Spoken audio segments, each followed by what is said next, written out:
Fernando Martínez había sido un hombre de palabras durante 76 años de vida, vendedor de seguros exitoso durante 4 décadas, contador de historias magistral, el alma de cada reunión familiar con sus anécdotas interminables y su risa contagiosa que llenaba cualquier habitación.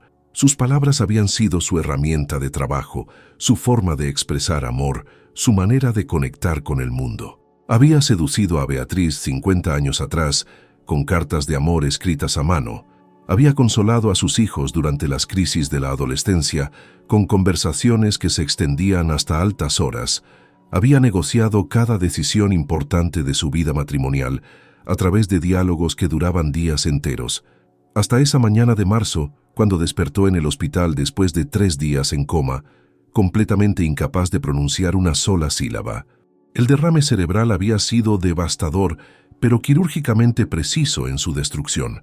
Había dañado el área de Broca en su cerebro izquierdo, la región responsable del habla, mientras había dejado intacta su comprensión, su memoria y su personalidad. Fernando podía entender cada palabra que le decían, podía pensar con la misma claridad de siempre, recordaba perfectamente cada anécdota que alguna vez había contado, pero cuando trataba de responder, nada salía de su boca, excepto sonidos frustrados e incomprensibles.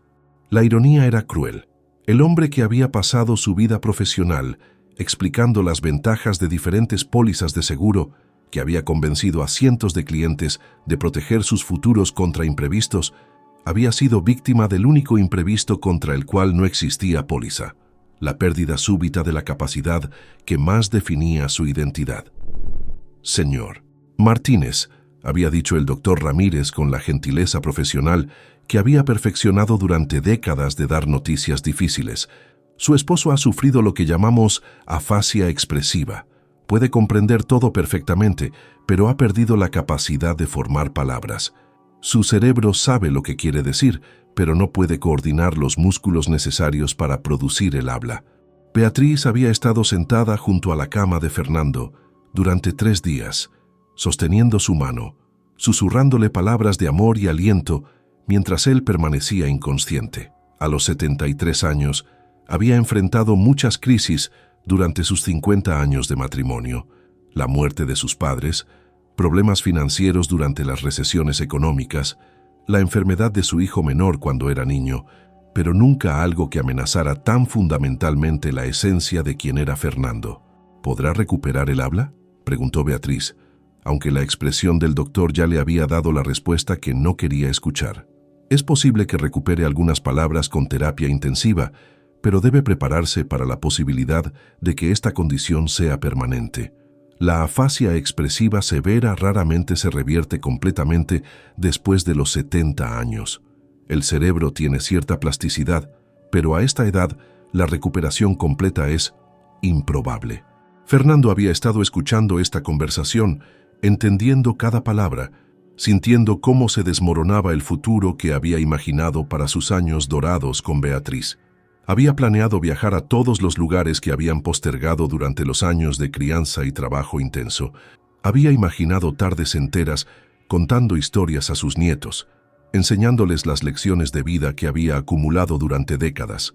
Había soñado con pasar sus últimos años conversando con Beatriz sobre los recuerdos de una vida compartida, revisando cada decisión importante, cada momento significativo, cada razón por la cual su matrimonio había funcionado cuando tantos otros habían fracasado. Ahora estaba atrapado dentro de su propia mente, con pensamientos y emociones que no podía expresar, como un prisionero en una celda transparente donde podía ver todo lo que ocurría a su alrededor, pero no podía participar en ello. Los primeros días en casa después del alta hospitalaria fueron devastadores para ambos. La casa, que había estado llena de conversaciones durante 5 décadas, se había vuelto silenciosa de una manera que ninguno de los dos sabía cómo manejar. Beatriz intentaba mantener cierta normalidad preparando las comidas favoritas de Fernando, organizando sus medicamentos, asegurándose de que asistiera a las citas médicas. Pero la ausencia de su voz llenaba cada habitación como una presencia tangible. Fernando se sentaba en su sillón favorito junto a la ventana de la sala, mirando hacia el jardín que había cuidado durante décadas. Antes del derrame, ese jardín había sido motivo de conversaciones constantes, planes para nuevas plantas, observaciones sobre el progreso de las flores, discusiones sobre problemas de riego o pestes.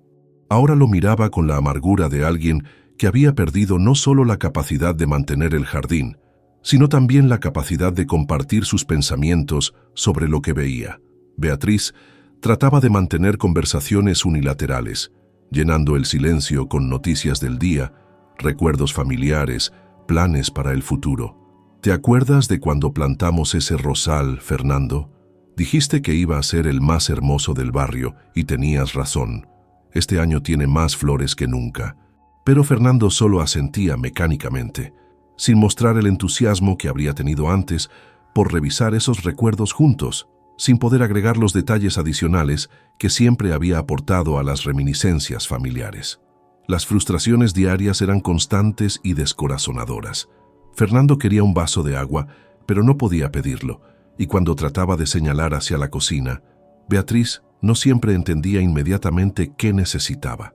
Quería cambiar el canal de televisión, pero no podía explicar qué programa quería ver, llevando a intercambios frustrantes donde Beatriz cambiaba canales al azar, mientras Fernando se agitaba cada vez más por no poder comunicar sus preferencias específicas. Quería decirle a Beatriz que la amaba, que apreciaba su paciencia, que se sentía culpable por haber cambiado tanto sus vidas, que admiraba la forma en que había manejado todas las complicaciones médicas y logísticas del derrame. Quería preguntarle cómo se sentía realmente, si estaba asustada, si se arrepentía de haber prometido, en la salud y en la enfermedad, 50 años atrás, cuando no podía imaginar lo que esas palabras podrían significar. Todas estas emociones complejas se quedaban atrapadas dentro de él como pájaros en una jaula sin puerta.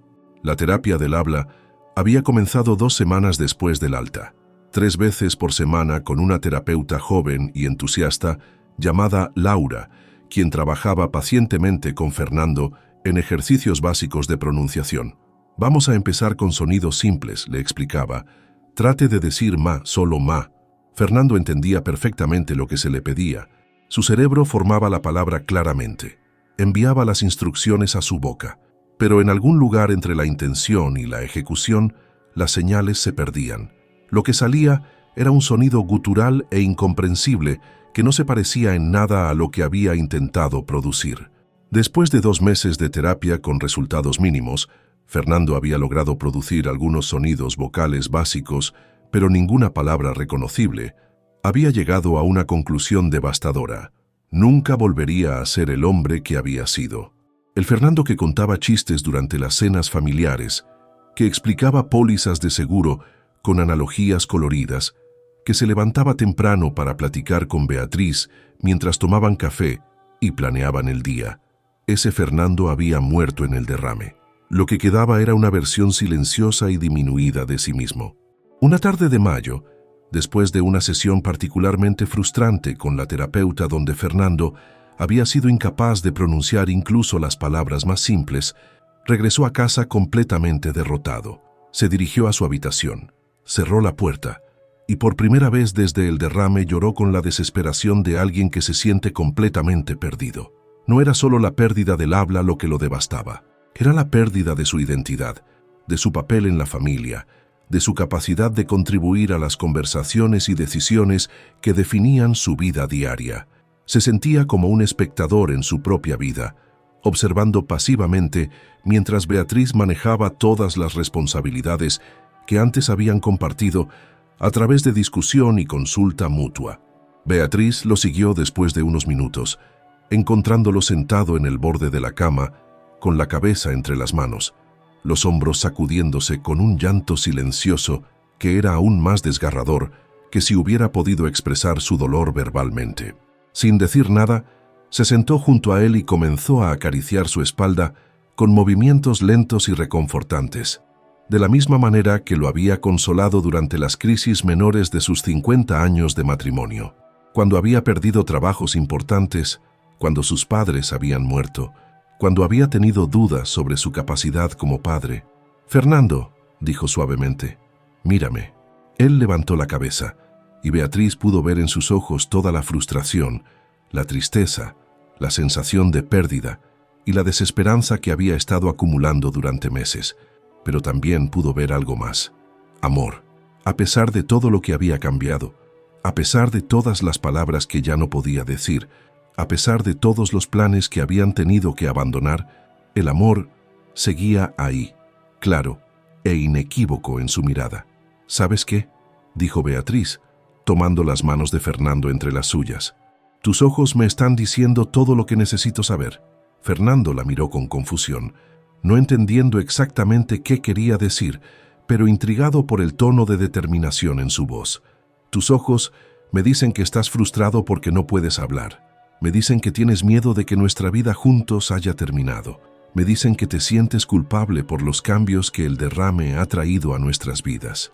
Me dicen que me amas y que sientes que me estás fallando de alguna manera.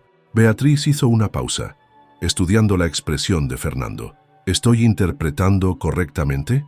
Fernando asintió lentamente, sorprendido de lo precisa que había sido su lectura de sus emociones más profundas, pensamientos que había estado cargando en silencio durante meses.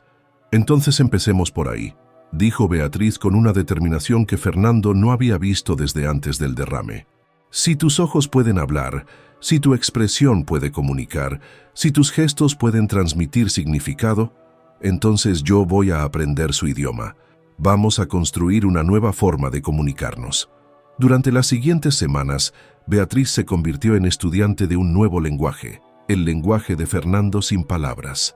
Se aproximó a esta tarea con la misma metodología sistemática que había usado cuando había aprendido contabilidad décadas atrás para ayudar con el negocio de seguros de Fernando.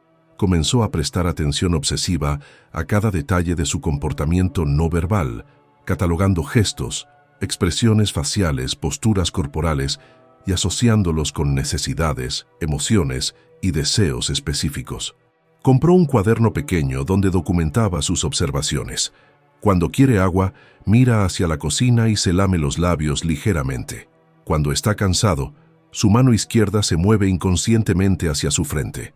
Cuando está contento con algo que ve en televisión, sus ojos se arrugan ligeramente en las esquinas, incluso cuando no sonríe abiertamente. Descubrió que Fernando tenía expresiones específicas para diferentes tipos de nostalgia. Una mirada particular cuando pensaba en sus padres muertos, otra cuando recordaba a sus hijos pequeños, otra cuando pensaba en las vacaciones familiares de décadas pasadas. Tenía gestos involuntarios que indicaban diferentes grados de comodidad física, cómo se acomodaba en su silla cuando su espalda le dolía, cómo movía los hombros cuando se sentía tenso, cómo relajaba las manos cuando estaba completamente cómodo. ¿Quieres agua?, le preguntó una tarde cuando notó la mirada hacia la cocina y el movimiento de labios que había comenzado a reconocer. Fernando asintió con asombro, sus ojos iluminándose con una sorpresa genuina. Era la primera vez en meses que alguien había interpretado correctamente una necesidad, sin que él tuviera que intentar comunicarla a través de gestos exagerados o frustración visible. Beatriz sonrió, sintiendo la primera victoria real desde el derrame. Voy por tu agua, y cuando regrese, vamos a trabajar en construir nuestro propio diccionario. Si esta historia sobre el amor que trasciende las barreras del lenguaje te conmueve, dale like y suscríbete, porque las conexiones más profundas a veces se construyen en el silencio más elocuente. Durante las siguientes semanas, la casa de los Martínez se transformó en un laboratorio de comunicación no verbal. Beatriz había comenzado a llevar su cuaderno a todas partes, documentando no solo los gestos obvios de Fernando, sino también los patrones más sutiles de su comportamiento que revelaban estados emocionales complejos. Cuando frunces el ceño y miras hacia la ventana, significa que quieres salir al jardín, escribía Beatriz en su cuaderno esa mañana de junio. Cuando tus manos se mueven sobre la mesa como si estuvieras escribiendo, significa que quieres contarme algo complicado que requiere más explicación de la que puedes dar con gestos simples. Fernando observaba este proceso con una mezcla de fascinación y esperanza creciente. Por primera vez desde el derrame, alguien estaba realmente tratando de entenderlo como persona completa, no simplemente de hacerlo encajar en métodos de comunicación convencionales que ya no funcionaban para él. Beatriz había desarrollado un sistema de preguntas que permitía a Fernando comunicar ideas complejas a través de respuestas simples de sí o no, pero con múltiples capas que podían revelar matices sofisticados. ¿Te sientes físicamente incómodo?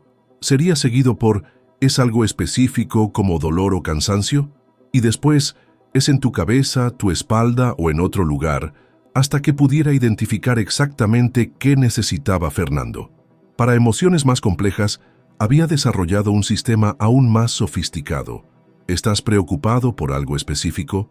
Sería seguido por una serie de preguntas sobre diferentes categorías de preocupación: familia, salud, finanzas, el futuro. ¿Quieres hacer algo que no estamos haciendo normalmente? Abriría conversaciones sobre actividades, personas que quería ver, lugares que quería visitar. Pero lo más extraordinario era cómo había comenzado a interpretar las emociones más sutiles de Fernando. Después de 50 años de matrimonio, Beatriz conocía todos los matices de sus expresiones faciales y ahora estaba aprendiendo a leer esos matices con una precisión que iba más allá de lo que había sido posible incluso cuando él podía hablar. «Estás pensando en Pablo», le dijo una tarde cuando notó una expresión particular de nostalgia en el rostro de Fernando, una combinación específica de tristeza y cariño que había aprendido a asociar con su hermano menor. Fernando asintió, sorprendido. Pablo había muerto 5 años atrás, y Fernando había estado recordando una historia que Pablo solía contar sobre su infancia juntos, sobre la vez que habían construido una casa del árbol que se había caído el mismo día, y cómo habían conspirado para ocultarle el accidente a sus padres. Era un recuerdo específico y complejo, y Beatriz había reconocido no solo que estaba pensando en Pablo, sino el tipo particular de memoria que estaba reviviendo. ¿Quieres que saquemos las fotografías de Pablo? ¿O prefieres que te cuente alguna historia sobre él? Fernando señaló hacia las fotografías, y durante la siguiente hora miraron álbumes familiares mientras Beatriz relataba historias sobre Pablo que Fernando no podía contar pero que claramente quería recordar. Era la primera vez en meses que Fernando había iniciado una actividad nostálgica, la primera vez que había expresado un deseo emocional complejo relacionado con el procesamiento del duelo y la memoria familiar. Gradualmente, desarrollaron un sistema sofisticado de comunicación que iba mucho más allá de las necesidades básicas de alimentación, comodidad física y entretenimiento simple. Fernando había aprendido que podía usar una combinación de expresiones faciales y gestos con las manos para comunicar ideas complejas sobre relaciones familiares, preocupaciones financieras, opiniones sobre eventos actuales e incluso preferencias estéticas sobre la decoración de la casa o los programas de televisión. Beatriz había desarrollado una intuición casi telepática para interpretar estas comunicaciones, pero más importante, había desarrollado la paciencia para permitir que Fernando tomara todo el tiempo que necesitara para expresar ideas complicadas. Antes del derrame, Fernando había sido un comunicador rápido y fluido, alguien que podía expresar pensamientos complejos en segundos. Ahora la misma idea podía tomar varios minutos de gestos cuidadosos y confirmaciones graduales, pero Beatriz había aprendido a valorar esta comunicación más lenta, como más intencional y, en muchos aspectos, más íntima. Cuando Fernando quería expresar que algo le preocupaba sobre uno de sus hijos, miraba hacia el teléfono y después hacia la fotografía familiar en la repisa, con una expresión específica de ansiedad parental que Beatriz había aprendido a reconocer inmediatamente. Después podían pasar por una serie de preguntas para identificar cuál hijo, qué tipo de preocupación y qué tipo de acción quería Fernando que tomaran. Cuando quería indicar que estaba orgulloso de algo que Beatriz había hecho, la forma en que había manejado una llamada telefónica difícil, cómo había reorganizado los muebles de la sala, la paciencia que había mostrado durante una de sus sesiones de terapia del habla. Sus ojos se iluminaban de una manera particular mientras asentía lentamente y señalaba hacia ella con un gesto que había llegado a significar reconocimiento y admiración. «¿Sabes qué me dijo Carmen ayer?», le contó Beatriz una tarde, refiriéndose a su hija mayor. Me dijo que nunca había visto a una pareja comunicarse tan bien. Dice que ustedes se entienden mejor ahora que antes del derrame, que es obvio que se están prestando más atención el uno al otro. Fernando sonrió, una sonrisa genuina que Beatriz no había visto en meses. Era verdad en cierto sentido. La pérdida del habla había forzado a ambos a desarrollar una forma de comunicación más atenta, más intencional, más profundamente conectada con las emociones auténticas, en lugar de las convenciones sociales del intercambio verbal. Pero Fernando también sentía una frustración persistente. Había tantas cosas que quería decirle a Beatriz, tantos pensamientos complejos sobre su relación, sobre sus sentimientos, sobre su gratitud por la paciencia que ella había mostrado.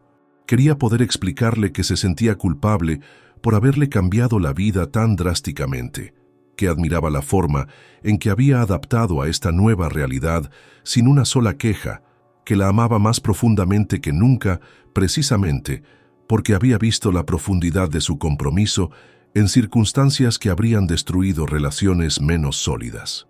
Una noche, mientras estaban sentados en el sofá viendo las noticias, Fernando tomó la mano de Beatriz y la llevó hacia su pecho, sobre su corazón. Después señaló hacia ella, después hacia él mismo, después hacia arriba, como si estuviera señalando algo infinito o eterno. Beatriz lo miró con concentración, tratando de interpretar este gesto más abstracto que los que habían estado practicando durante las últimas semanas. «¿Tu corazón?», preguntó tocando su pecho. Fernando asintió. «¿Tu corazón y yo?». Fernando asintió otra vez, pero después señaló hacia arriba otra vez, claramente tratando de comunicar algo más complejo que una simple declaración de amor. «Tu corazón, yo y... ¿algo grande? ¿Algo eterno? ¿Algo que dura para siempre?». Los ojos de Fernando se llenaron de lágrimas y asintió vigorosamente.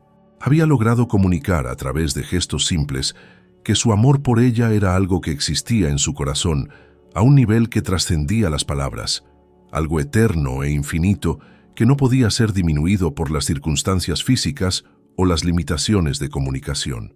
Beatriz sintió sus propias lágrimas corriendo por sus mejillas. «Yo también te amo así, Fernando, con todo mi corazón, para siempre, sin importar lo que venga». Era la primera conversación profundamente emocional que habían tenido desde el derrame, y había ocurrido completamente sin palabras. Más que eso, había sido más directa y honesta que muchas conversaciones verbales que habían tenido durante sus 50 años de matrimonio, cuando las palabras a veces ocultaban tanto como revelaban. Durante los meses siguientes, continuaron refinando su sistema de comunicación.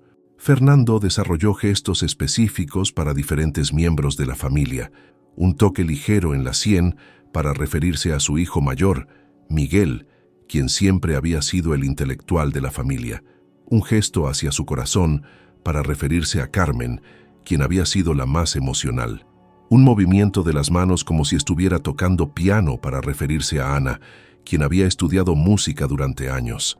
Tenía señales para diferentes tipos de recuerdos, movimientos hacia la izquierda para eventos del pasado lejano, hacia la derecha para eventos más recientes, hacia arriba para recuerdos especialmente felices, hacia abajo para recuerdos tristes o difíciles. Había desarrollado expresiones faciales que indicaban diferentes grados de satisfacción o preocupación sobre eventos actuales, diferentes tipos de curiosidad sobre personas que no había visto recientemente, diferentes niveles de interés en actividades propuestas. Beatriz se había convertido en una intérprete experta, capaz de facilitar conversaciones complejas entre Fernando y sus hijos cuando venían de visita. «Tu papá quiere saber sobre el trabajo de Miguel», traduciría cuando notaba una secuencia particular de gestos y expresiones que indicaban curiosidad profesional. «Está preguntando si Ana está feliz en su nueva casa, específicamente si el jardín es lo suficientemente grande para los proyectos que tenía planeados». Los hijos de Fernando inicialmente habían tenido dificultades para adaptarse a esta nueva forma de comunicación con su padre, pero gradualmente comenzaron a apreciar cómo Beatriz había preservado no solo la capacidad de Fernando de expresarse, sino también su papel como patriarca familiar, interesado en los detalles específicos de sus vidas. «Es increíble», le dijo Miguel a Beatriz después de una visita donde Fernando había logrado expresar consejos complejos sobre un problema laboral a través de gestos y expresiones que Beatriz había traducido con precisión. Papá sigue siendo papá, sigue teniendo las mismas opiniones, las mismas preocupaciones, la misma sabiduría práctica, solo usa un idioma diferente ahora. Beatriz sonrió sintiéndose orgullosa no solo de lo que había logrado como intérprete, sino de lo que Fernando había logrado como comunicador. Había encontrado formas de seguir siendo él mismo, de seguir participando en la vida familiar, de seguir expresando amor y sabiduría, solo que a través de medios que requerían más atención y paciencia de todos los involucrados. Pero también se había dado cuenta de algo inesperado. Esta nueva forma de comunicación había eliminado muchas de las superficialidades que habían caracterizado sus interacciones familiares anteriores. Ya no había charla de relleno, conversaciones de cortesía o intercambios automáticos que ocurrían por costumbre social. Cada comunicación ahora era intencional, significativa, cargada de propósito emocional real. 6 meses después del derrame, Fernando y Beatriz habían desarrollado una forma de comunicación tan sofisticada y fluida que a menudo olvidaban que otros no podían entender sus intercambios silenciosos. Su sistema había evolucionado hasta incluir no solo gestos y expresiones faciales, sino también códigos táctiles, posicionamiento corporal y una sincronización emocional que rayaba en lo telepático. Una mañana de septiembre, mientras desayunaban en silencio, un silencio que para ellos estaba lleno de comunicación constante, Fernando notó que Beatriz parecía preocupada por algo. Sus movimientos eran ligeramente más tensos de lo usual, sus pausas entre actividades un poco más largas, su sonrisa un poco más forzada cuando él la miraba. Fernando extendió su mano y tocó suavemente el brazo de Beatriz. Después inclinó su cabeza ligeramente hacia un lado con una expresión interrogativa que había llegado a significar ¿qué te preocupa? Era un gesto que habían perfeccionado durante meses de práctica, más preciso que cualquier pregunta verbal porque incluía matices de preocupación, disponibilidad emocional y paciencia para escuchar que las palabras no siempre podían transmitir.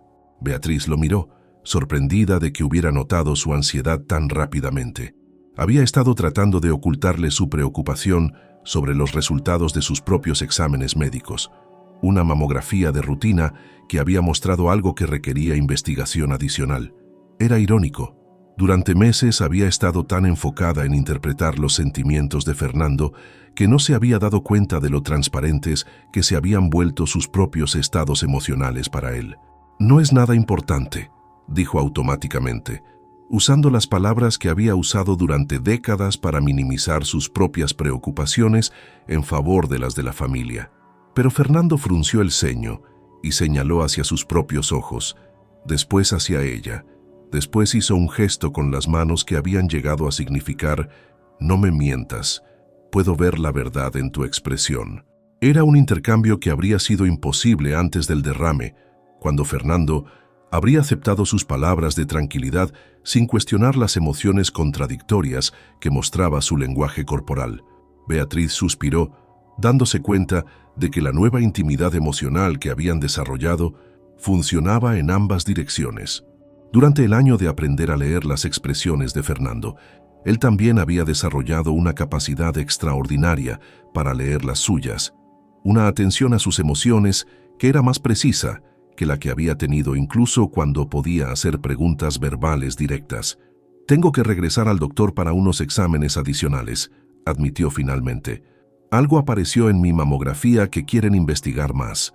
Fernando se enderezó inmediatamente, con una expresión de alarma que fue seguida rápidamente por una secuencia de gestos que Beatriz había aprendido a interpretar como preguntas específicas. Señaló hacia ella, después hacia sí mismo. Después hizo un gesto que significaba «¿por qué no me dijiste?», pero que incluía matices de herida emocional por haber sido excluido de algo importante. «Porque no quería preocuparte. Ya tienes suficiente con tu propia recuperación». Fernando se levantó de la mesa y caminó hacia donde estaba sentada Beatriz. Tomó sus manos entre las suyas y la miró directamente a los ojos con una intensidad que ella reconoció como su forma de expresar algo muy importante. Era una mirada que había desarrollado durante los meses de comunicación silenciosa, más directa y penetrante que cualquier conversación verbal que hubieran tenido anteriormente. Después señaló hacia sí mismo, hacia ella. Después entrelazó sus dedos de una manera que habían llegado a usar para indicar juntos en todo. Después señaló hacia su corazón y hacia el de ella, indicando que sus preocupaciones eran compartidas, que no había nada en sus vidas que enfrentaran individualmente, que la idea de protegerlo de sus problemas era contraria a la naturaleza fundamental de su relación. «Tienes razón», dijo Beatriz, sintiendo lágrimas en sus ojos. «Debería haberte contado desde el principio. Somos un equipo, y los equipos comparten tanto las buenas noticias como las preocupaciones». Fernando asintió enfáticamente. Después la abrazó con una fuerza que comunicaba tanto amor como determinación de enfrentar juntos cualquier cosa que viniera. Era un abrazo diferente a los que habían compartido antes del derrame, más intencional, más cargado de significado específico, más consciente de su valor como forma de comunicación emocional. La cita médica de Beatriz resultó ser un susto que no requirió tratamiento, más allá de monitoreo regular, pero el incidente había revelado algo importante sobre cómo su relación había evolucionado durante el año de comunicación silenciosa. No solo habían desarrollado formas de expresar necesidades y emociones básicas, sino que habían creado una intimidad emocional más profunda que la que habían tenido incluso durante los mejores años de su matrimonio verbal. «¿Sabes qué me di cuenta?», le dijo Beatriz a Fernando esa noche, mientras se preparaban para dormir. «Antes del derrame, a veces hablábamos tanto que no nos escuchábamos realmente. Llenábamos el espacio con palabras, pero no siempre prestábamos atención a lo que estábamos comunicando emocionalmente». Fernando sonrió y asintió. Era verdad. La pérdida del habla había eliminado la charla superficial, las conversaciones de relleno, las palabras dichas por costumbre o cortesía social. Toda su comunicación ahora era intencional, significativa, cargada de propósito emocional auténtico. Ahora cada gesto, cada mirada, cada toque tiene significado, continuó Beatriz. No desperdiciamos ninguna comunicación. No hay palabras vacías o intercambios automáticos. Todo lo que nos decimos realmente importa. Esa primavera decidieron hacer algo que no habían hecho en décadas: tomar clases de baile. Beatriz había leído sobre los beneficios de la música y el movimiento para pacientes con derrame cerebral, pero más que eso, había notado cómo Fernando respondía a la música en la televisión, cómo su cuerpo se movía ligeramente al ritmo cuando escuchaba canciones familiares, cómo sus ojos se iluminaban cuando ponía música de su juventud mientras hacía las tareas domésticas. «¿Te gustaría que aprendiéramos a bailar juntos?», le preguntó una tarde, poniendo música romántica en el radio. «No clases formales necesariamente, sino solo movernos juntos». Fernando se iluminó inmediatamente, asintiendo con entusiasmo. Se levantó y extendió su mano hacia Beatriz, invitándola a bailar en su propia sala, entre los muebles que habían acumulado durante 5 décadas de vida matrimonial. Al principio, fueron movimientos torpes, tentativas de recordar pasos que habían sabido décadas atrás cuando eran jóvenes y asistían a bailes en el club social del barrio. Pero gradualmente encontraron un ritmo, una sincronización que no dependía de pasos técnicamente correctos, sino de la capacidad de moverse juntos, de responder a las señales físicas del otro, de comunicarse a través del movimiento en formas que las palabras nunca habían permitido. «Esto es hermoso», murmuró Beatriz mientras se movían lentamente al ritmo de un bolero de su juventud. «Es como si estuviéramos hablando con nuestros cuerpos, creando conversaciones que van más allá del lenguaje». Fernando la acercó más, indicando con su abrazo que estaba completamente de acuerdo. El baile se había convertido inmediatamente en otra dimensión de su comunicación no verbal, una forma de expresar emociones que eran difíciles de transmitir, incluso a través de su sofisticado sistema de gestos y expresiones. Durante los meses siguientes, el baile se convirtió en un ritual diario para ellos. Cada tarde, después de la cena, ponían música y bailaban en la sala durante al menos 1 hora. Fernando podía expresar emociones a través del movimiento que eran difíciles de comunicar, con gestos estáticos, nostalgia por su juventud compartida, gratitud por la paciencia de Beatriz, esperanza por el futuro que aún podían construir juntos a pesar de las limitaciones impuestas por el derrame. Beatriz podía responder con su propio movimiento, creando conversaciones físicas que eran tan satisfactorias como las conversaciones verbales habían sido anteriormente. Cuando Fernando la hacía girar lentamente, ella podía expresar confianza en su liderazgo.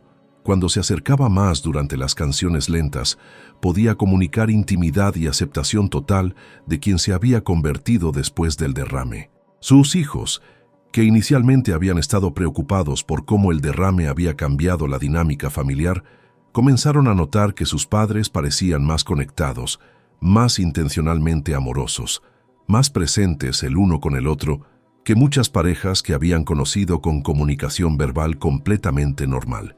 ¿Saben qué?, le dijo Ana a su hermano Miguel después de una visita, donde habían observado a sus padres comunicarse a través de su sistema silencioso sofisticado y después bailar juntos en la sala. Creo que papá y mamá se aman más profundamente ahora que antes del derrame. ¿Qué quieres decir?, preguntó Miguel, intrigado por la observación de su hermana. Antes, papá expresaba su amor principalmente a través de palabras, bromas, historias largas sobre su día en el trabajo. Eran expresiones genuinas, pero también había mucha comunicación automática, cosas que decía por costumbre. Ahora tiene que expresar su amor a través de acciones puras, atención total, presencia completa. Cada gesto es intencional. Miguel asintió, reconociendo la verdad en esa observación. Y mamá ha demostrado un tipo de amor que va más allá de las promesas de matrimonio tradicionales. Ha literalmente aprendido un nuevo idioma para poder seguir conectada con papá. No conoce muchas personas que harían ese esfuerzo. Es más que esfuerzo, añadió Carmen, quien había estado escuchando la conversación. Es como si hubieran descubierto una forma más profunda de estar juntos. Cuando los veo comunicarse ahora, es obvio que se están prestando más atención mutua que muchas parejas que pueden hablar normalmente. Era exactamente lo que estaba ocurriendo. Fernando y Beatriz habían descubierto que el amor verdadero es infinitamente adaptable, que encuentra formas de manifestarse incluso cuando las formas tradicionales ya no están disponibles.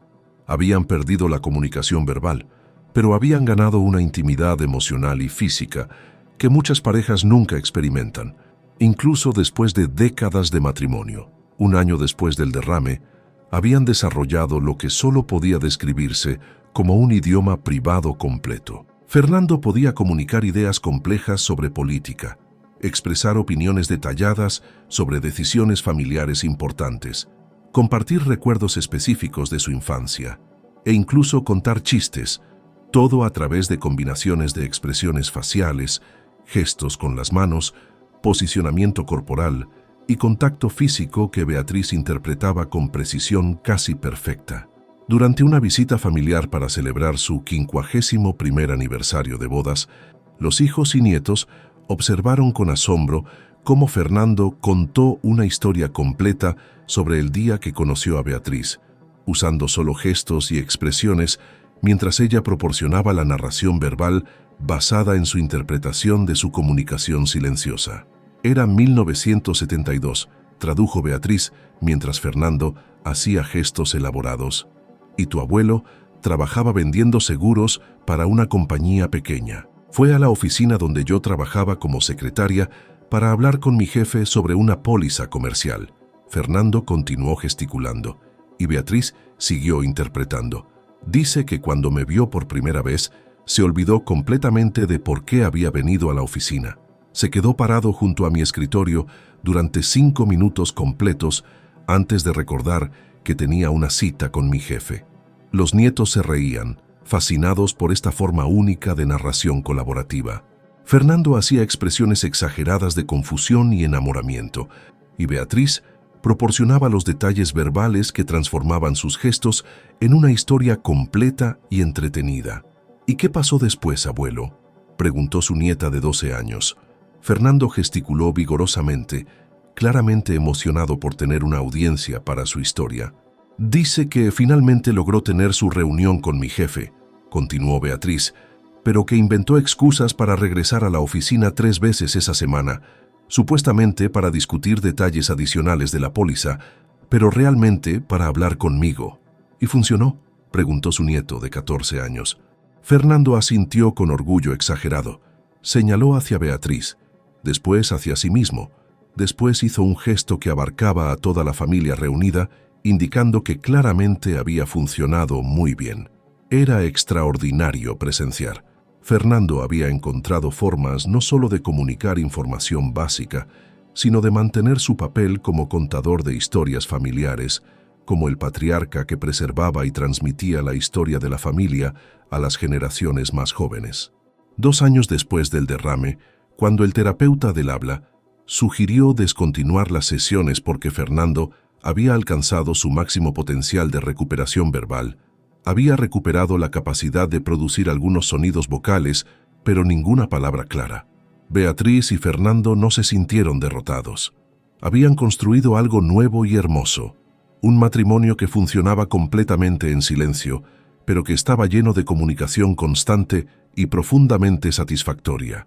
¿Extrañas escuchar mi voz?, le preguntó Beatriz una noche, usando tanto palabras como gestos para hacer la pregunta, una combinación que había aprendido a usar para las conversaciones más importantes. Fernando consideró la pregunta seriamente. Después señaló hacia sus oídos, indicando que sí extrañaba el sonido de su propia voz, la capacidad de llenar el espacio con palabras, la facilidad de expresar ideas complejas instantáneamente. Pero después señaló hacia su corazón, hacia el de ella. Después hizo un gesto que abarcaba todo el espacio entre ellos, indicando que lo que habían construido juntos era más profundo que las palabras. Después tomó la mano de Beatriz y la puso sobre su corazón, donde ella podía sentir su latido fuerte y constante. Era su forma de decir que su amor no necesitaba sonido para ser real, completo y profundamente satisfactorio. El latido de su corazón bajo la mano de ella era una declaración de amor más directa que cualquier palabra que hubiera pronunciado durante los 50 años anteriores de matrimonio verbal. Esa noche, mientras se dormían en la misma cama donde habían dormido durante 5 décadas de matrimonio, Fernando se dio cuenta de que había perdido su voz, pero había encontrado algo aún más valioso: la certeza de que el amor verdadero trasciende cualquier limitación física, que encuentra formas de expresarse que van más allá del lenguaje convencional y que a veces las conexiones más profundas ocurren en el silencio más elocuente. Beatriz, por su parte, se durmió sabiendo que había demostrado no solo a Fernando, sino a sí misma, que su amor era lo suficientemente fuerte, creativo y persistente para adaptarse a cualquier circunstancia. Había aprendido un nuevo idioma del corazón y en el proceso había descubierto dimensiones de intimidad que nunca había sabido que existían en un matrimonio. 5 años después del derrame, Fernando y Beatriz habían creado algo que los médicos que los conocían describían como extraordinario: un matrimonio que no solo había sobrevivido a una discapacidad devastadora, sino que había florecido de maneras que parecían desafiar las expectativas convencionales sobre comunicación, intimidad y conexión emocional en las relaciones de pareja. Su sistema de comunicación se había vuelto tan sofisticado que Beatriz a menudo olvidaba que otros no podían interpretar los gestos y expresiones de Fernando. Durante las visitas médicas, tenía que servir como traductora no solo para los doctores, sino también para las enfermeras y terapeutas que trabajaban con Fernando, explicando que cuando fruncía el ceño de cierta manera específica, significaba que estaba experimentando dolor de cabeza, no confusión mental, y que cuando movía las manos de manera particular, estaba tratando de describir la intensidad de diferentes síntomas físicos. «Es notable», le dijo el doctor Ramírez durante una consulta de seguimiento. «He visto muchos pacientes con afasia expresiva y la mayoría experimentan niveles significativos de depresión y aislamiento social. Pero Fernando parece estar emocionalmente estable, socialmente conectado y cognitivamente agudo. Su relación matrimonial parece ser un factor protector muy poderoso». Era verdad. Fernando había evitado la depresión que afecta a la mayoría de pacientes con afasia severa, principalmente porque nunca se había sentido verdaderamente aislado o incapaz de comunicarse. Beatriz había asegurado que su mundo social y emocional permaneciera intacto, solo expresado a través de medios diferentes, pero lo más extraordinario era cómo su forma única de comunicación había comenzado a influir en otros aspectos de su vida comunitaria. Beatriz había comenzado a visitar un grupo de apoyo para esposas de pacientes con derrame cerebral, donde compartía las técnicas que había desarrollado para comunicarse con Fernando. Su enfoque sistemático y optimista había inspirado a otras mujeres que se sentían perdidas e incompetentes frente a las discapacidades de comunicación de sus esposos. La clave, explicaba Beatriz durante una de estas reuniones, es recordar que la persona que amas sigue siendo completamente ella misma por dentro. El derrame no cambió la personalidad de Fernando, su inteligencia, sus opiniones o sus sentimientos. Solo cambió la forma en que puede expresar todas esas cosas. Una de las mujeres del grupo, María, cuyo esposo había sufrido un derrame 6 meses atrás, se quedó después de la reunión para hablar con Beatriz. «¿Pero cómo empezaste?», preguntó María. «¿Cómo supiste por dónde comenzar?». «Empecé prestando atención», respondió Beatriz simplemente. No a lo que él no podía hacer, sino a todo lo que sí podía hacer.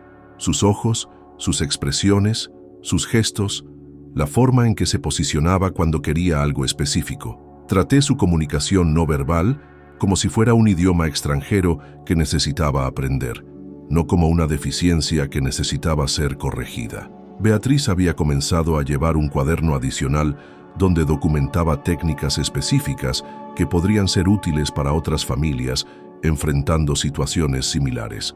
Había desarrollado ejercicios graduales para construir vocabularios de gestos, métodos para establecer sistemas de preguntas de sí-no que podían revelar información compleja y estrategias para mantener la paciencia durante el proceso largo y a veces frustrante de aprender a comunicarse de manera completamente nueva. «¿Sabes qué?», le dijo Fernando una tarde, usando su sistema de gestos para indicar que quería tener una conversación seria. Había desarrollado una expresión facial específica que usaba cuando quería discutir algo importante, combinada con un gesto que significaba «tengo una idea que creo que te va a gustar». Beatriz se sentó junto a él, dándole toda su atención de la manera que había aprendido era esencial para sus conversaciones más complejas. Fernando señaló hacia el cuaderno, donde ella documentaba técnicas de comunicación, después hacia el teléfono. Después hizo un gesto que significaba compartir con muchas personas. Después de una serie de preguntas clarificadoras, Beatriz entendió que Fernando estaba sugiriendo que escribieran un libro juntos sobre su experiencia. «¿Un libro sobre cómo comunicarse después de un derrame?», preguntó Beatriz. Fernando asintió entusiastamente. Después hizo gestos adicionales que indicaban que pensaba que su historia podría ayudar a otras parejas que estaban enfrentando desafíos similares. La idea era tanto práctica como emocionante. Durante 5 años, habían desarrollado técnicas y perspectivas que podrían ser invaluables para otras familias. Más importante, habían demostrado que era posible no solo adaptarse a la afasia expresiva, sino crear una forma de comunicación que era, en muchos aspectos, más íntima y satisfactoria que la que habían tenido antes. «¿Cómo escribiríamos un libro juntos?», preguntó Beatriz, intrigada por la logística de colaborar en un proyecto literario con alguien que no podía hablar. Fernando tenía una respuesta preparada. Señaló hacia ella, hizo gestos de escribir, después señaló hacia sí mismo y hizo gestos que indicaban supervisar y aprobar. Después señaló hacia ambos y hizo un gesto que significaba juntos, como equipo. Entendió inmediatamente. Él sería el editor y supervisor del contenido, asegurándose de que ella capturara correctamente sus perspectivas y experiencias, mientras ella sería la escritora que transformaría sus comunicaciones conjuntas en texto legible. Durante los siguientes meses, trabajaron en el libro todas las tardes después de la cena. Beatriz escribía mientras Fernando leía por encima del hombro, indicando con gestos cuando algo no capturaba correctamente lo que había experimentado, sugiriendo adiciones cuando sentía que faltaban perspectivas importantes, expresando satisfacción cuando una sección comunicaba exactamente lo que habían vivido juntos. El proceso de escritura se convirtió en otra forma de comunicación entre ellos. Fernando podía expresar ideas complejas sobre su experiencia emocional durante los primeros meses después del derrame. Describir la frustración específica de entender todo, pero no poder responder. Explicar cómo se había sentido cuando Beatriz comenzó a interpretar correctamente sus gestos. «Quiero que incluyas esto», gesticuló una tarde cuando estaban trabajando en el capítulo sobre los primeros días en casa después del hospital. Después de una serie de intercambios, Beatriz entendió que quería que escribiera sobre cómo había sentido que estaba perdiendo no solo su voz, sino su identidad como esposo y compañero, y cómo el esfuerzo de Beatriz para aprender su nuevo lenguaje le había devuelto la sensación de que aún tenía valor como persona. El libro, cuando finalmente fue terminado, se tituló «Cuando las palabras no alcanzan, construyendo intimidad después de la afasia».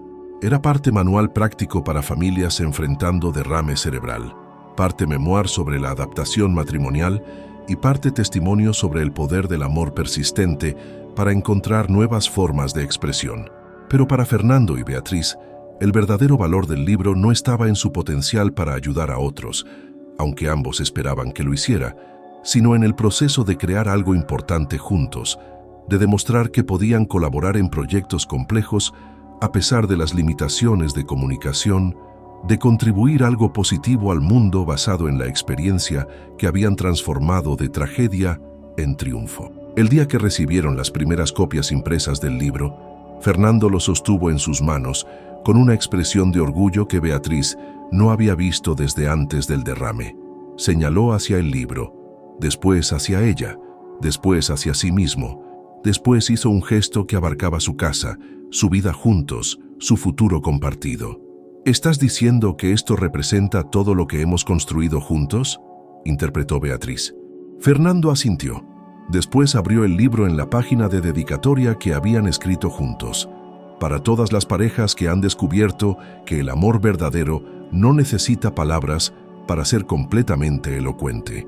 Esa noche, mientras se preparaban para dormir, Beatriz reflexionó sobre el camino extraordinario que habían recorrido durante 5 años. Habían comenzado con una tragedia médica que amenazaba con destruir la forma fundamental en que se relacionaban como pareja. Habían terminado no solo adaptándose a esta nueva realidad, sino creando algo único y hermoso, una forma de amor que era más atenta, más intencional y más profundamente conectada que lo que habían experimentado durante los primeros 50 años de matrimonio. ¿Sabes qué?, le dijo a Fernando mientras apagaba las luces. «Creo que somos más felices ahora que antes del derrame». Fernando la miró con sorpresa, después consideró seriamente la declaración. Finalmente asintió lentamente. Después señaló hacia su corazón, hacia el de ella. Después hizo un gesto que significaba más profundo, más real, más verdadero.